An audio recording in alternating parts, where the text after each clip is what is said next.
Et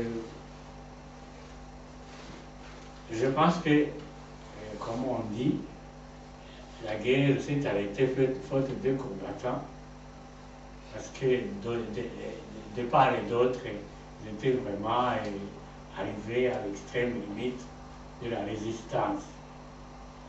Et on a arrêté les combats. Je pense que ça s'est passé parce que tout le monde était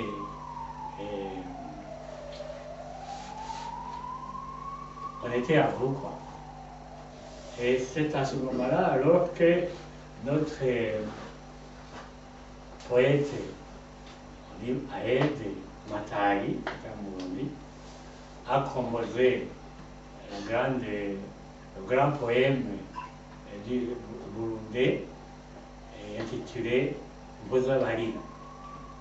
Au Rwanda, on dit que c'est Igisigo, donc le poème Mbozabarira. Donc, c'est pour vous dire que lui, ça veut dire qu'il consolait ceux qui sont en train de pleurer leur mort. C'est le titre, Mbozabarira. Et là, j'ai le texte intégral qui m'a été communiqué par l'abbé Kagame en 1976 déjà. Et personnellement, nous le cherchions au Burundi. On l'avait cherché partout, on ne le trouvait pas. On savait que Matari avait fait un poème à propos de la guerre de Ouagetana.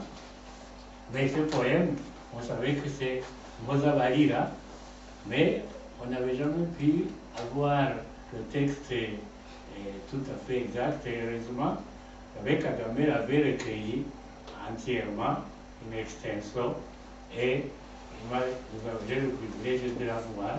Il me l'a envoyé avec un petit mot que ceux qui connaissent l'écriture de l'abbé Kagame peuvent voir.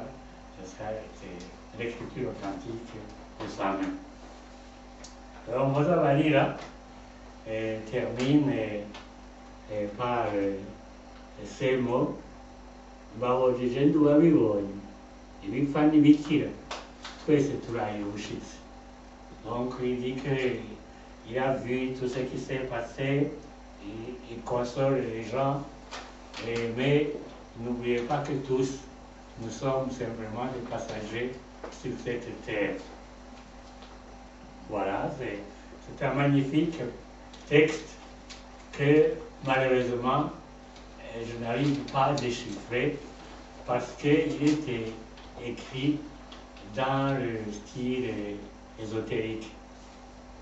Et dans mon livre, je l'ai annexé en m'excusant, en disant que quoique je dis Kirundi, mais c'est du Kirundi imperméable pour nous, pour moi du moins, et ceux qui peuvent le traduire, je serais très heureux si mon ami Pascal ou Mathias pouvait le déchiffrer. Ça, c'est